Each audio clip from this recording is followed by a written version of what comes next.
What's going on, ladies and gentlemen? Welcome back to the channel. Gibbon here today with another Destiny 2 video for you. Sort of slightly different to what I would normally do. The main reason for this video is I wanted to kind of do a Gambit video from the perspective of somebody who likes to invade, and kind of what are the important factors when it comes to invading and what you kind of want to do. But a couple of housekeeping things that I wanted to discuss.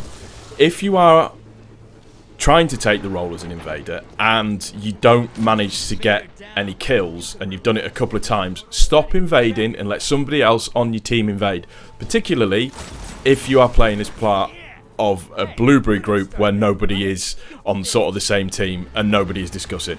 Just a little point of order. And also as well, if you have 4 motes left to put in, it doesn't matter if you've got 5 motes or 15 motes or you're trying to get 15 motes in, it will only put in the 4 motes that you have got. So if the other team has a primeval up and you have the motes to bring up your primeval, just put the motes in the bank, people. It's not difficult. Please, I beg of you, please do this. Thank you. So, in essence, what I wanted to talk about is kind of what I see the role of somebody who is an invader, somebody that likes to go in. And it isn't necessarily just about going in and getting the kills, although, you know, I accept that that is a key part of it. One of the important things to remember is that when you're going in and you're invading, what you're trying to do, as well as getting the kills, is to try and disperse the enemy team enough to hold them off putting in their motes, to allow your team as well the time to put in their motes to get your primeval up quicker. And it's just a little thing that I've kind of, as I've been invading a lot more and doing a lot more of that. Now look, I'm not the best Gambit player by any stretch of the imagination. I think my elo rating is, last time I checked, Diamond, I think. I could be wrong. Check it out on Destiny Tracker, you can find it on there. I am Baby Batter, you'll be able to see all of my elo ranks. Please don't look at my comp ranks, it's the shit. But for me, one of the key things, like I said about it, is, or one of the key elements of invading, is the stall factor. And what you generally tend to find is that if you've invaded a couple of times and you've got 2 kills or 3 kills, or you've got an army of 1, when you invade and they see it's the same person invading, they generally tend to run and hide.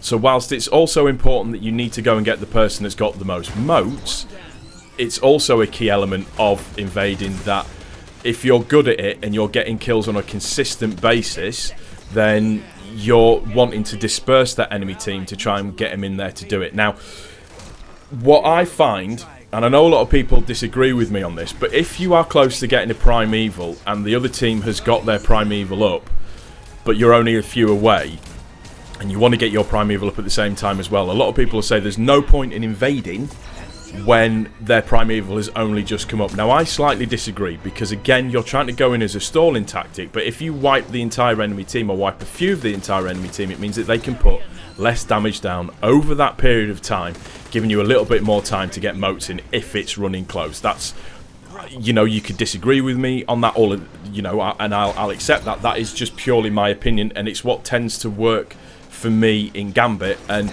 I will be honest, I generally tend to recently lose less than what I actually win. I nearly fucked that up because I nearly said it the wrong way around. And like I said, you can see it in here. So a lot of it is the stalling element of it. Also, what I tend to try and find as well is that if you're invading, make sure that your weapon setup's correct. So generally, my go-to kind of loadout, predominantly when you look at your kinetic and your energy weapon, is that I will generally run a sniper and I'll run breakneck.